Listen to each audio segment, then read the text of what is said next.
Hi, my name is Lemmers. I am a 3D animator currently working at Guerrilla Games in Amsterdam. I've been in the industry working on titles such as Kung Fu Panda 2, Jurassic World, also, of course, all of the Horizon franchise. I specialize in creature animation, which is what I'm going to experiment on today using Marionette. So we've opened up Marionette and now we want to import some of that video reference. There's a little red button you can hit, and if you click it, it will take you to where your reference is. As you can see, the video reference popped in on the screen left. And if we look at the screen top left, we now see calibration missing. Basically what we have to do is we have to align Marionette to the video.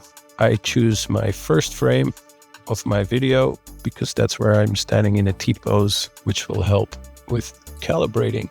So I'll just hit that button and that appears to be done.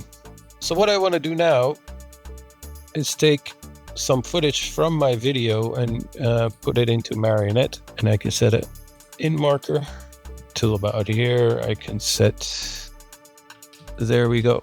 I will just drag that into the timeline.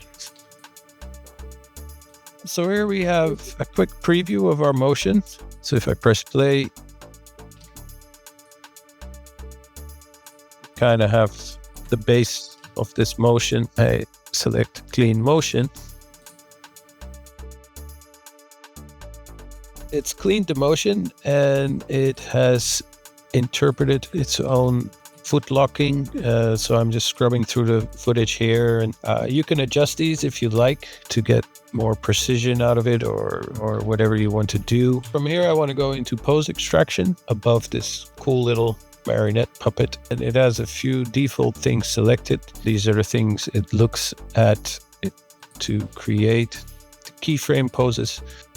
I am, just to be sure, I'm going to add the hips as one of the driving motions.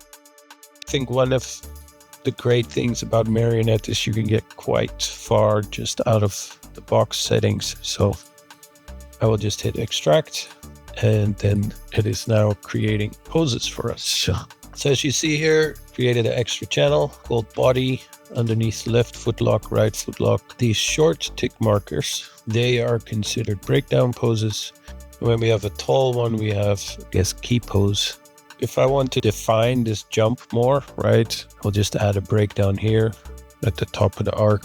I'm still not landing, so I'm going to look for my landing frame, which it already put a breakdown on.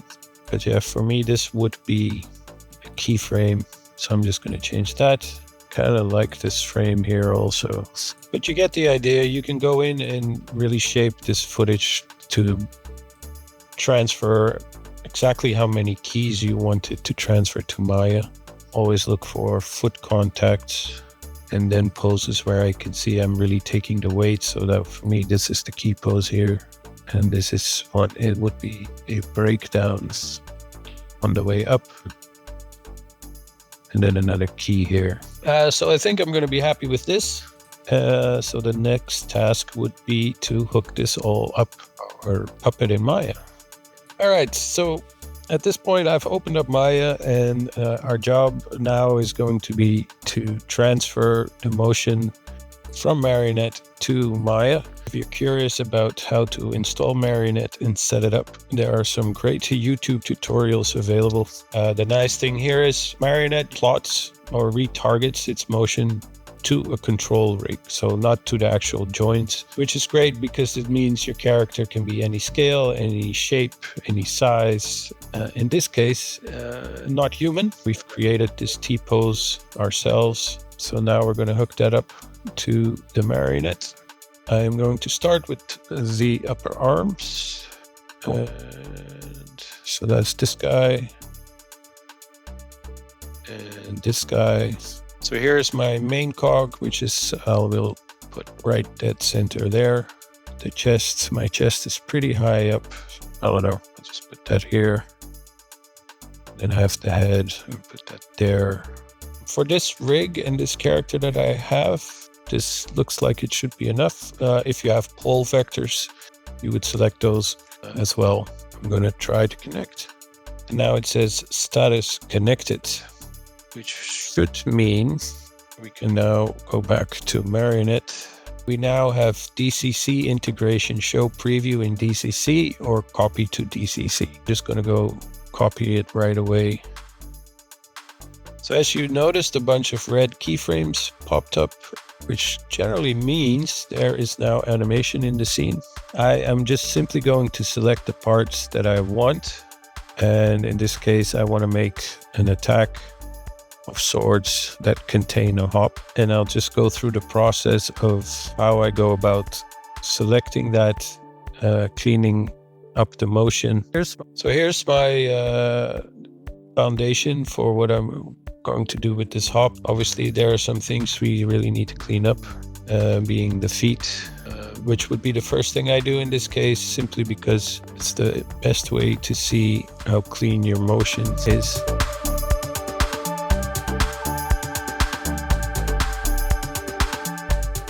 As you can see, I'm quickly going through things and, making this more creature-like. What Marionette is really being helpful with is just giving me this base motion, which you can see within my workflow. I can really quickly get to something that works generally for what I need it to be. You can see here how quickly it's been for me to get the basics of this animation working, and really the time saver is really just get to creating my core idea quicker using this method.